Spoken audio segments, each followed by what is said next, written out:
Hello student, मैं आपका विजय sir. आज के इस खास वीडियो लेक्चर में आप सभी का स्वागत करता हूं। पिछले वीडियो लेक्चर में हम लोगों ने कक्षा 12वीं के अध्याय 5 चुंबकत्व एवं द्रव्य के जितने भी महत्वपूर्ण फार्मूले थे वो हमने सारे कंप्लीट कर लिए हैं।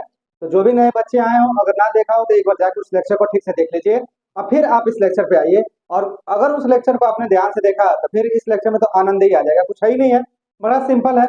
उन्हीं का प्रयोग करना है, उन्हीं के आधार पर हमें कुछ क्वेश्चन दिए गए आपके एक्सरसाइज में, उन्हीं क्वेश्चनों का क्या करना है, अध्ययन करना है। क्योंकि सिलेबस जब से रिजॉल्व हुआ है, थोड़ा सा कम हुआ है, तब से तो बड़े आसान अब क्वेश्चन हो गए आपके एक्सरसाइजों में। नहीं तो पहले तो क्वेश्चन बड़े एक लेवल के हुआ करते थे, लेकिन वो सब हट गए हैं। तो चलिए, उम्मीद करता हूँ कि पिछला लेक्चर जिसने भी देखा होगा उनको बड़ा अच्छे समझ में आ गया होगा। उन्होंने अपनी पूरी नोट भी तैयार कर ली होगी और उनकी तैयारी भी अच्छे से हो गई होगी। तो उसी को आधार बना के और लेते हैं आज के कुछ प्रश्नों को, और इन प्रश्नों का हल हम ज्ञात करने का पूरा पूरा क्या करेंगे, प्रयास करेंगे। तो चलिए, जितने लोग जुड़ गए हैं चैनल से, फटाफट क्या करिए भाई, एक लाइक का बटन दबा दीजिए और साथ में इस लिंक को ढेर सारे अपने मित्रों में शेयर कर दिए, जिससे उनको भी पता चल सके क्लास क्या हो गया, स्टार्ट हो गया। चले, आप बिना देरी किए हुए देखते हैं क्वेश्चन नंबर पहला। इसका क्या है? तो कह रहा है कि एक छोटा छड़ चुंबक जो एक समान बाह्य चुंबकीय क्षेत्र 0.25 टेस्ला के साथ 30 डिग्री का कोण क्या आता है, बनाता है। आपको पहले भी चैप्टर नंबर 1 से अब तक मैं आपको यही समझा रहा हूं कि भौतिकी के प्रश्नों का हल ज्ञात करने का सबसे सरल जो तरीका होता है, जो दिया है उससे पहले नोट कर लो, लिख लो, और उसके बाद से उसका हल ज्ञात करने का क्या करिए, प्रयास करिए। बड़ी सरलता से आपका आ जाएगा। तो कैसे करेंगे भाई? तो चलिए इसका सॉल्यूशन देखते हैं। हल में क्या क्या दिया है? सबसे पहले दिया है बाह्य चुंबकीय क्षेत्र। तो चुंबकीय क्षेत्र किसे लिखते हैं? बी से। तो बी का मान दिया हमारा 0.25 टेस्ला के बराबर। कितना अंश का कोण बना रहा है? तो थीटा का मान दिया हमारा 30 डिग्री बनाता है, पर 4.5 इंटू 10⁻² जूल का बल आघूर्ण लगता है। तो बल आघूर्ण का मतलब क्या हो गया? टाउ। तो टाउ का मान हमारा दिया है 4.5 इंटू 10⁻² जूल के बराबर। ठीक, कह रहा है चुंबक के चुंबकीय आघूर्ण का परिमाण क्या होगा? चुंबक के चुंबकीय आघूर्ण, और चुंबकीय आघूर्ण को आप जानते हैं किससे लिखते हैं? एम से लिखते हैं। तो आपको एम का मान, ठीक है जी, आसान है भाई। आपका एम बी टाउ और थीटा के बीच में आप संबंध जानते हो, क्या जानते हो? आप जानते हो बल आघूर्ण, चुंबक का चुंबकीय बल आघूर्ण। तो आप जानते हैं चुंबकीय चुंबकीय बल आघूर्ण, और चुंबकीय बल आघूर्ण होता है हमारा tau equal to M B sine theta. क्योंकि हमें टाउ पता है, बी पता है, थीटा पता है, क्या निकालना? एम। तो यहाँ से एम बराबर क्या होगा सर? तो एम बराबर हो जाएगा बी साइन थीटा को भाग दे दो तो यहाँ से निकल के आ गया टाउ अपान बी साइन थीटा। बस मान उठा के रखिए, आपका काम हो जाएगा। अब देखिए किसका किसका मान दिया? टाउ का मान दिया। टाउ का मान कितना दिया है? 4.5 इंटू 10⁻²। बी का मान कितना है? 0.25। साथ में आप देखो यहाँ पे साइन और यहाँ पे 30 डिग्री। अब आप जानते होंगे कि साइन 30 का मान कितना होता है। उसके पहले यहाँ से अगर मैं पॉइंट हटाऊं और यहाँ से हटाऊं तो यहाँ दो स्थान है, तो यहाँ एक जीरो बढ़ जाएगा। तो ये हो जाएगा आपका 450 गुणे 10⁻²। और नीचे कितना आ गया आपका? 25 और साइन 23।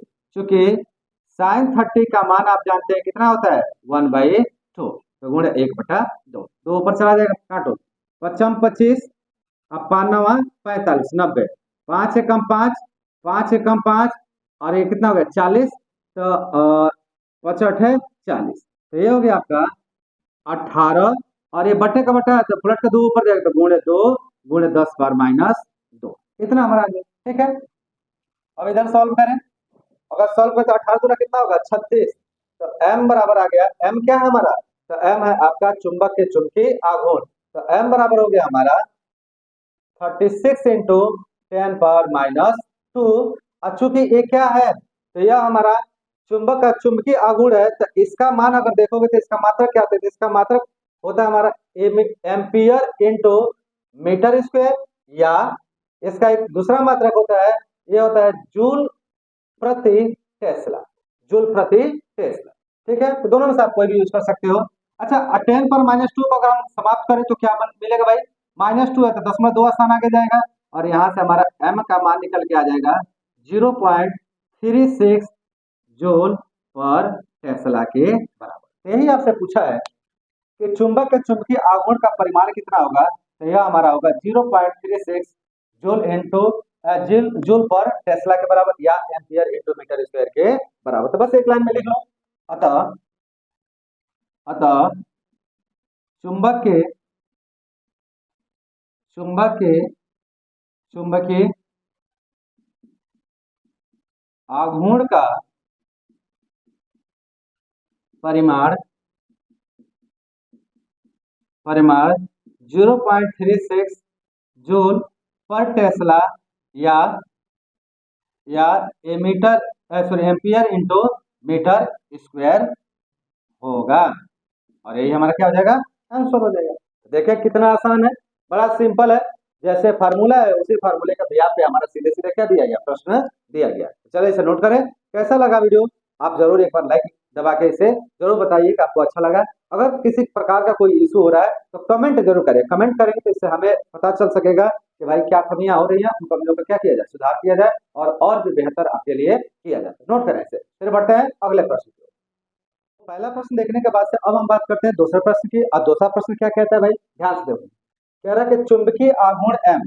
सबसे पहले तो जो दिया भैया लिखते हैं, सॉल्यूशन में हम लिख रहे हैं चुंबकीय आघूर्ण स्मॉल m का मान दिया हुआ हमारा 0.32 जूल पर टेस्ला, ठीक है, वाला एक छोटा छड़ चुंबक 0.15 टेस्ला के B का मान दिया है 0.15 टेस्ला के एक समान बाह्य चुंबकीय क्षेत्र में रखा है। एक छोटा छड़ चुंबक है जो 0.15 टेस्ला के एक समान बाह्य चुंबकीय क्षेत्र में रखा गया है, जिसका चुंबकीय आघूर्ण दिया 0.32 जूल पर टेस्ला के बराबर। यदि यह छड़ क्षेत्र के तल में घूमने के लिए क्या हो, स्वतंत्र, इसको ऐसे रखा गया है कि यह चुंबकीय क्षेत्र का अंतर्गत खूब आसानी से क्या हो सके, घूम सके। क्षेत्र के किस विन्यास में यह अस्थायी संतुलन और दूसरा अस्थायी संतुलन में होगा। कोई भी छड़ चुंबक किसी चुंबकीय क्षेत्र का अंतर्गत जब अस्थायी संतुलन में होती है तो उस कंडीशन में हम कहते हैं कि यह छड़ चुंबक चुंबकीय क्षेत्र के दिशा के अनुदिश रखी गई हो, मतलब थीटा का मान क्या होता है, 0। और अस्थायी कब होता है, अस्थायी तब होता है जब यह 180 डिग्री पर रख दिया जाए। किसमें रख दिया जाए, मतलब 0 से घुमा के कहाँ पहुंचा दिया जाए, 180, मतलब जिधर नॉर्थ था वो नॉर्थ अब कहाँ चला जाए, साउथ की ओर चला जाए। तो उस कंडीशन में यह हमारा क्या होता है, अस्थायी संतुलन की स्थिति में आ जाता है। कह रहा है कि प्रत्येक स्थिति में चुंबक की स्थिति ऊर्जा क्या करिए, तो स्थिति ऊर्जा का मान बताइए। तो बड़ा आसान है भाई, आप जानते हैं बच्चों की, चूंकि स्थितिज ऊर्जा हमारा U बराबर होता है -mb cos थीटा। कितना होता है भाई, -mb cos थीटा। अब यहाँ पे दो आपको कंडीशन लेनी है, एक आपको लेना है अस्थायी संतुलन के लिए और दूसरा लेना है अस्थायी संतुलन के लिए। तो चलिए इसमें पहला हम कर रहे हैं। अब पहला लिख रहे हैं अस्थायी संतुलन के लिए जब इसका डेरिवेशन कराया गया होगा तो वहां बड़े अच्छे से बात पढ़ाई गई होगी। अस्थायी संतुलन के लिए, जब अस्थायी संतुलन के लिए हम बात करेंगे तो उस समय अस्थायी संतुलन के लिए स्थिर ऊर्जा कब, जब थीटा का मान कितना हो जाए, 0, तब therefore U -mb cos 0, -mb cos 0। आप जानते हैं बच्चों की cos 0 का मान होता है 1। तो इस कंडीशन में आपका U का मान निकल के आ जाएगा -mb इंटू 1 के बराबर। क्लियर। अब आगे बढ़ते हैं। अब अगर मल्टीप्लाई करें तो क्या मिलेगा हमें भाई, तो यहाँ से हमको मिल जाएगा U इक्वल टू, अब -mb में 1 का मल्टीप्लाई होगा तो -m। अब m और b का मान उठा के रखो, तो m का मान कितना है, m है आपका 0.32 और b का मान है हमारा 0.15। ठीक है जी। अगर हम आप इसका गुणा करें तो हमारा देयरफॉर U का मान निकल के आ जाएगा -0.0480 और स्थितिज ऊर्जा होगा तो जूल के बराबर। तो हमारे यहाँ पे U का मान निकल के आ गया -0.0480 जूल के बराबर। क्लियर है। तो अस्थायी संतुलन की स्थिति में स्थितिज ऊर्जा जो हमारा होगा वो 0.0480 जूल के बराबर होगा। दूसरी बात हम करें, दूसरा हम कह रहे हैं कि जब मान लीजिए कि अस्थायी संतुलन में, तो हम लिखेंगे अस्थायी संतुलन के लिए, अस्थायी संतुलन के लिए स्थितिज ऊर्जा, इसके लिए स्थितिज ऊर्जा क्या है भाई, जब थीटा का मान कितना हो जाए 180, जब थीटा का मान 180 होगा तो देयरफॉर यू बराबर होगा माइनस एम बी कॉस 180 के बराबर। चूंकि कॉस 180 का मान होता है -1, इसलिए यू का मान हो जाएगा माइनस एम बी इंटू -1 के बराबर। जैसे ही मल्टीप्लाई करेंगे या यू का मान हमारा कैसा हो जाएगा, क्योंकि यहाँ माइनस में या माइनस में मिलकर क्या हो जाएगा प्लस, और यहाँ से यू का मान आएगा हमारा एम बी के बराबर। अभी एम और बी का हमने मल्टीप्लाई किया था, यहाँ पे देखिए एम और बी का मल्टीप्लाई किया तो कितना आया, तो देयरफॉर यू निकल के आ गया 0.0480 जूल के बराबर। क्लियर है। तो अस्थायी संतुलन के लिए स्थितिज ऊर्जा का मान 0.0480 जूल और अस्थायी संतुलन का -0.0480 जूल के क्या होगा बराबर प्राप्त होगा, और यही हमारा क्या हो जाएगा आंसर। समझ में आ गया, आसान है। तो चूंकि जब हम स्थितिज ऊर्जा का फार्मूला डिराइव करते हैं, डेरिवेशन करते हैं, उसी वक्त में हम अस्थायी संतुलन और अस्थायी संतुलन के बारे में खूब अच्छे से विचार करते हैं, और वहां में प्राप्त होता है कि अगर थीटा का मान 0 है तो उस कंडीशन में हमारा जो छड़ चुंबक होगा वह अस्थायी स्थिति में होगा, संतुलन की स्थिति में होगा, और जब यही थीटा का मान 180 डिग्री तक रोटेट हो जाता है तो वह अस्थायी के बजाय अस्थायी संतुलन की स्थिति में क्या होता है चला जाता है। ठीक है, तो इस भी पे आपसे स्थितिज ऊर्जा पूछा गया था, तो हमने यहाँ पे बड़ी सरलता से क्या किया, स्थितिज ऊर्जा निकाल दिया। तो उम्मीद करता हूँ कि आसानी समझ में आ गया होगा। चलिए इसे नोट करें, फिर बढ़ते हैं हम अगले प्रश्न की। तो चलिए दूसरा क्वेश्चन करने के बाद से अब हम बात करते हैं क्वेश्चन नंबर 3 का। और क्वेश्चन नंबर 3 जो है यह बहुत प्यारा और कॉन्सेप्चुअल है। क्यों? क्योंकि अब तक हम छड़ चुंबक के बारे में बात कर रहे थे, अब उससे थोड़ा सा हटके हम परिनालिका के बारे में बात करेंगे। तो क्या कह रहे हैं, देखो कह रहा है कि एक परिनालिका में पास पास लपेटे गए 800 फेरे हैं। सबसे पहले तो जो दिया भैया लिखते हैं, चलो सॉल्यूशन में फेरों की कुल संख्या कितनी है 800, तो कुल फेरों की संख्या किससे लिखते हैं, कैपिटल है, कैपिटल एन इक्वल टू दिया 800 फेरे, तथा इसके अनुप्रस्थ काट का क्षेत्रफल ए का मान दिया है हमारा, ए इक्वल टू दिया है 25 इंटू 10⁻⁻4 वर्ग मीटर, और इसमें से 3.0 एम्पियर धारा आई का मान दिया है आपका 3.0 एम्पियर धारा प्रवाहित हो रही है। समझाइए कि किस अर्थ में यह परिनालिका एक छड़ चुंबक की तरह व्यवहार करती है, इसके साथ जुड़ा हुआ चुंबकीय आघूर्ण कितना है, यह भी आपको बताना है। आपको ये बताना है कि यह परिनालिका छड़ चुंबक की तरह कैसे व्यवहार करती है। तो देखिए एक परिनालिका जो होती है जिसमें अगर हम धारा प्रवाहित करते हैं तो परिनालिका एक बिल्कुल छड़ चुंबक के भांति इसलिए व्यवहार करती है कि यदि परिनालिका को स्वतंत्र रूप से लटकाया जाए तो परिनालिका छड़ चुंबक की भांति उत्तर और दक्षिण दिशा में जाके क्या हो जाती है, रुक जाती है। तो पहले तो बातें है, साथ ही साथ अगर इसे एक समान चुंबकीय क्षेत्र के अंतर्गत लटकाया जाए तो इसके सिरों पर बिल्कुल उसी प्रकार से एक बल आघूर्ण कार्य करता है जैसे छड़ चुंबक के सिरों पर बल आघूर्ण कार्य करता है। इसलिए यह परिनालिका हमारे छड़ चुंबक के भांति क्या करती है, व्यवहार करती है। बात समझ में आ गई। बस इसी को आधार बना के और इसके बारे में हम थोड़ा सा क्या करेंगे, लिखेंगे। हम यहाँ लिखेंगे भाई कि चूंकि और आपको यहाँ पे क्या है चुंबकीय आघूर्ण कितना होगा, तो मतलब टाउ का मान भी ज्ञात करना है। तो ये तो हमारी बात की बातें हैं, ठीक है। फिलहाल हम यहाँ पे क्या टाउ करें, सॉरी माफी चाहे टाउ नहीं, यहाँ पे हम एम का मान ज्ञात करने वाले ना। हमारा क्या चुंबकीय आघूर्ण कितना होगा, तो एम। ठीक, अब लिखते हैं क्योंकि परिनालिका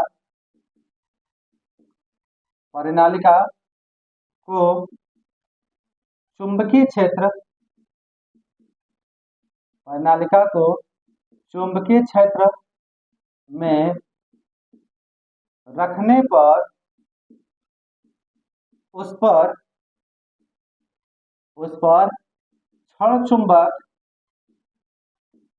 के भांति एक बल आघूर्ण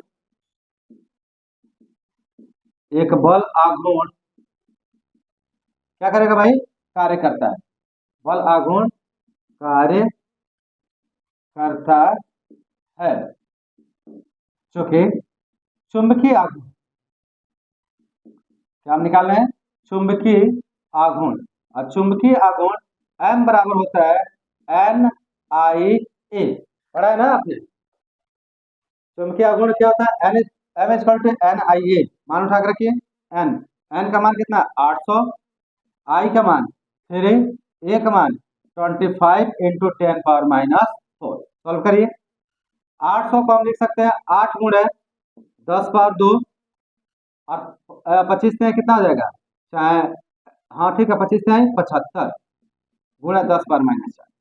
और इसे सॉल्व करिए। 8 पचे 40 के 0, 8 पचे 40 के 0 4, और 8 सत्ते 56 और 56 4 कितना हो जाएगा? 60। ये हो गया 600 गुणे 10⁻⁻4 में से 2 जाएगा, कितना बचेगा? -2। ठीक है जी। और साथ ही साथ में अगर हम इसे लिखें तो इसे भी तो लिख सकते हैं 6 गुणे 10⁻2 गुणे 10⁻⁻2, ऐसे भी लिख सकते हैं। और यहाँ से जो हमारा मान प्राप्त होगा वह मिलेगा आपको M बराबर 6। और ध्यान से देखो ये क्या है भाई? ये 10/2 है और ये 10 पर क्या है? -2 है। यही होगा ना? यहाँ पे गड़बड़ है। अनुप्रस्थ काट का क्षेत्रफल जो है वो 2.5 है। 2.5 इंटू 10⁻⁴, तो यहाँ भी हो जाएगा 2.5। मैं थोड़ा सही कर दे रहा हूँ। 2.5 इंटू 10⁻⁴। अब यहाँ पे लेके आइए, ये तो 7.5 हो जाएगा भाई, 2.5 का कारण 7.5। और 7.5 में जब हम मल्टीप्लाई करेंगे तो यहाँ पे केवल 60 आएगा। ध्यान रखिएगा, कितना आएगा? 60। तो 60 आएगा तो इसको 6 गुणे 10⁻1 करेंगे। अब क्या होगा? ये हो जाएगा आपका 6 गुणे 10⁻−1। -1 का हटाएंगे तो यहाँ पे हमारा M का मान आ जाएगा 0.6। और चूंकि ये क्या है हमारा? तो ये हमारा चुंबकीय आघूर्ण, तो जूल पर टेस्ला। जूल पर टेस्ला। क्लियर है? तो इस तरीके से आपसे पूछा गया था कि चुंबकीय आघूर्ण कितना होगा, तो आपने बता दिया चुंबकीय आघूर्ण कितना होगा? 0.6 टेस्ला के बराबर हुआ। तो आप आसानी से इसे कर सकते हैं। साथ में आप चाहे तो लिख सकते हैं। अतः अतः चुंबकीय आघूर्ण 0.6 जूल पर टेस्ला, या हम बात करें तो एम्पियर इंटू मीटर स्क्वायर होगा। और यही हमारा क्या हो जाएगा भाई? आंसर हो जाएगा। समझ में आ गया? आसान है, थोड़ा सा मिसप्रिंट था, इसको ध्यान से आप सुधार लीजिएगा और उसके बाद से करिएगा तो आपका इतना। अगर पहले के आधार पर करते तो 0.6 के बजाय 6 आ जाता है। 6 जूल पर टेस्ला के बराबर, जो ज्यादा होगा। ठीक है ना जी? चले इसे नोट करें। अब फिर बढ़ते हम अगले प्रश्न। क्वेश्चन नंबर 3 देखने के बाद से अब हम बात करते हैं क्वेश्चन नंबर 4 का। अब क्वेश्चन नंबर 4 जो है वह 3 पे आधारित है। ठीक है, कैसा है प्रश्न? देखो ध्यान से। कह रहा है कि यदि प्रश्न 5.3 में बताई गई प्रणालिका ऊर्ध्वाधर दिशा का प्रतः घूमने के लिए क्या हो? स्वतंत्र। इसका मतलब क्या है भाई? अगर मान लीजिए कि ऐसे चुंबकीय क्षेत्र रखाई जा रही है और प्रणालिका ऊर्ध्वाधर दिशा, तो अगर कोई प्रणालिका ऐसे है तो वह इस तरीके से घूमने के लिए क्या है? स्वतंत्र, मतलब ऐसे। ठीक है, ऊपर की तरफ से घूमने का ऐसे आपका स्वतंत्र है। तो कह रही है और इस पर क्षैतिज दिशा में एक 0.25 टेस्ला का एक समान चुंबकीय क्षेत्र लगाया जाए। तो सबसे पहले तो जो दिया वो काम ही है हमारा लिखना। सॉल्यूशन क्या दिया भाई? 0.25 टेस्ला। क्या है? चुंबकीय क्षेत्र। तो बी का मान दिया है 0.25 टेस्ला। समान चुंबकीय क्षेत्र लगाया गया तो इस प्रणालिका पर लगने वाले बल आघूर्ण का परिमाण। अब की बार आपको क्या निकालना है? बल आघूर्ण, मतलब टाउ का मान निकालना। यह कितना होगा? उस समय क्या होगा जब इसकी अक्ष आरोपित क्षेत्र की दिशा से 30 अंश का कोण बनाती हो। थीटा का मान कितना है? 30। ठीक है, जैसे मैं अगर आपको यहाँ बताऊं, मान लीजिए कि मैंने कहा कि यह एक समान चुंबकीय क्षेत्र रखा है,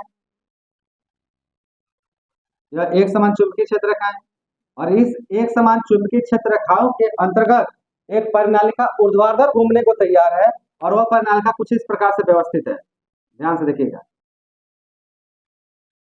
कुछ ऐसे हमारी प्रणालिका व्यवस्थित है। तो प्रणालिका तथा चुंबकीय क्षेत्र रेखाओं के बीच का जो कोण ये बता रहा है वो क्या है? वो कह रहा है 30 डिग्री, और इसका मान कितना दिया है? 0.25 टेस्ला के बराबर। ठीक, तो कह रहा है कि चुंबकीय क्षेत्र का जब ये घूमेगा तो चुंबकीय क्षेत्र का इसके ध्रुवों पे या सिरों पर कितना बल आघूर्ण कार्य करेगा, वही यहाँ पूछा गया, मतलब टाउ का मान पूछा गया। तो आप तो जानते हैं बच्चों की बल आघूर्ण बल आघूर्ण टाउ बराबर होता है एम बी, ध्यान समझिएगा, एम बी साइन थीटा। क्या होता है भाई? M B sine theta. और बी तो आपको पता है, थीटा पता, लेकिन एम नहीं पता है। एम कहां से आएगा? तब प्रश्न 5.3 में अभी आपने एम निकाला था, तो आप लिखेंगे प्रश्न 5.3 से, और m का मान हमारा जो प्राप्त हुआ था वो था 0.6 जूल पर टेस्ला। इतना हमारा प्राप्त हुआ। बस अब तो मान उठा के रखो, आपका आ जाएगा m। m है 0.6, b कितना है आपका 0.25, साइन थीटा का मतलब साइन 30 डिग्री। अब साइन 30 का मान आप जानते हो कितना होता है 1/2, क्योंकि साइन 30 इज द 1/2। तो यहाँ से हमारा आ गया। गुणा करना चाहो तो गुणा आप कर सकते हैं चाहे, और इसको सॉल्व करिए। 0.6 इंटू 0.25 इंटू 1/2, 2 1 जा 2, और एक कटेगा तो कितना हो जाएगा 0.3। अब मल्टीप्लाई कीजिए तो 25 में कितना होगा 75.3 स्थान पे, तो एक जीरो यहाँ पे लग जाएगा 0.075, और एक इसका मान है टाउ का मान है, इसका मात्रक जो हमारा आएगा वो होगा न्यूटन इंटू मीटर।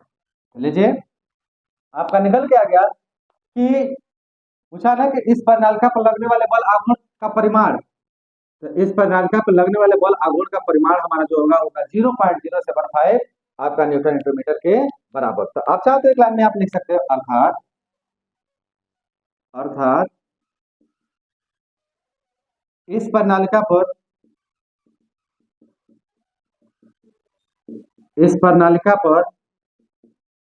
लगने वाले